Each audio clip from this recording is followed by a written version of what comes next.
Hallo, guten Tag. ဒီနေ့မှာဆိုလို့ရှိရင်เนาะ Super Eins Vocab Pack ရဲ့အပိုင်း9ဖြစ်ပါတယ်။ဒီအပိုင်းမှာဆိုလို့ရှိရင်เนาะတောက်စရာတွေဖြော်ရည်တွေကိုဘယ်လိုခေါ်မလဲဆိုတာကိုပြောပြပေးသွားမှာဖြစ်ပါတယ်။တောက်စရာကိုဆိုလို့ရှိရင်ဂျာမန်လို Die Getränke Die Getränke လို့ခေါ်တယ်။အနည်းဆိုရင်เนาะ Das Getränk Das Getränk အဲ့တော့ဒီမှာဆိုရင်အသီးဖြော်ရည်တွေအကြောင်းပေါ့နော်ပါမှာဖြစ်တဲ့အတွက်ကြောင့်မို့လို့အသီးတွေကိုဘယ်လိုခေါ်လဲဆိုတာကိုဒီပေါ့နော်ဒီအရင်ကလုပ်ထားတဲ့ဗီဒီယိုထဲမှာပြန်ပြီးတော့မှနှွှေပြီးတော့ကြည့်လို့ရပါတယ်အဲ့တော့ပထမဆုံးအနေနဲ့ပေါ့နော်ဒီအတောက်စရာတွေကိုအရင်ပြောမှာပေါ့နော်အဲ့တော့ပထမတောက်စရာတော့ရေပေါ့နော် Das Mineral Wasser နော်အဲ့ဒါကတော့ဒီပေါ့နော်တန့်ပြီးသားရေတောက်သုံးရေကိုပြောတာဖြစ်တယ်ရိုးရိုးရေပဲဆိုရင်တော့ Das Wasser ဒီလိုဆိုတော့နော်ရေတက်ဟိုဆိုလို့ရှိရင်ရေတက်တောက်လို့ရတဲ့တောက်တဲ့ရေကိုဆိုလို့ရှိရင်တော့ Das Mineral Wasser ပြီးတော့ no ကိုဆိုရင် Die Milch Die Milch ပြီးတော့လက်ဖက်ရည်ကိုဆိုရင်အရှိက breakfast မှာစားတဲ့ဟာတွေမှာဘာတွေစားလဲဘာတွေတောက်လဲဆိုရဲမှာပါပြီးသားပေါ့နော်အဲ့ဒါကိုကြတော့ der Tee တော့လက်ဖက်ရည်ကိုဆိုရင် der Tee coffee ကိုဆိုလို့ရှိရင်တော့ der Kaffee der Kaffee နောက်တစ်ခုနော်အသီးဖြော်ရည်ဘာအသီးလဲတော့မဟုတ်ဘူးဒီကအသီးဖြော်ရည် juice လို့ပြောမယ်ဆိုလို့ရှိရင်နော် der Saft der Saft နောက်တစ်ခုကိုကိုဆိုလို့ရှိရင်နော် der Kakao der Kakao ပေါ့နော် Kakao မဟုတ်ဘဲနဲ့ der Kakao ဆိုပြီးတော့မှဖတ်ရပါတယ်နောက်တစ်ခု beer ဆိုလို့ရှိရင်နော် das Bier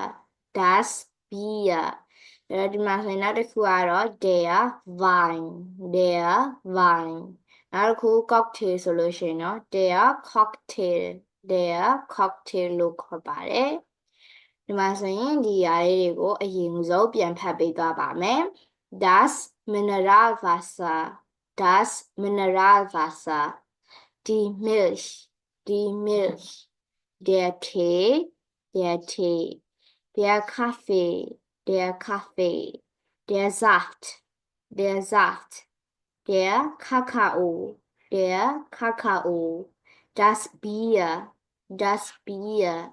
der Wein der Wein der Cocktail အဲ့တော့အခုကကြတော့ဒီပေါ့နော်တတိဖြော်ရည်ဆိုရဲပေါ့နော်အတီးဖြော်ရည်ဆိုရဲ fast ပေါ့ soft နဲ့ပေါ့နော်အဲ့လိုမျိုးအတီးပေါ့နော်ကိုပြောချင်တဲ့ strawberry ဖြော်ရည်လားဘာလားဆိုတာကိုပေါ့နော်ဒီပေါ့တီးတန့်ပြောချင်နေဆိုရင်ဘယ်လိုလုပ်မလဲဆိုတာကိုပြောပြပေးသွားမှာဖြစ်ပါတယ်အဲ့တော့အရင်ဆုံးအနေနဲ့ပေါ့နော် the soft အများတော့ die zefter fruit juice တွေကိုပြောတာဖြစ်တယ်အဲ့တော့ကိုပြောချင်တဲ့အသီးလေးနဲ့တွဲပြောချင်တယ်ဆိုလို့ရှိရင်တော့ fruit name အသီးရဲ့နာမည်နဲ့ plus saft ဆိုတဲ့စကားလုံးကိုထည့်ပေးရမှာဖြစ်တယ်တချို့ပေါ့နော်စကားလုံးတစ်ခုပေါင်းတဲ့အခါမှာဆိုရင်အရင်တော့ကပေါ့နော်အရှိမသင်ထားတဲ့စကားလုံးတွေမှာပေါင်းသလိုပဲ and တို့ s တို့ထည့်ပေးရတယ်ပေါ့နော်ထည့်ပေးလေးရှိရပေါ့နော်ဒီမှာဆိုရင်ပထမတစ်ခုအနေနဲ့လိမ္မော်သီးဖြော်ရည်ဆိုလို့ရှိရင်ပေါ့နော်လိမ္မော်သီးကကြတော့ orange နော်အမေက n လေးနဲ့ကပ်ပြီးတော့မှ soft der Orangensaft der Orangensaft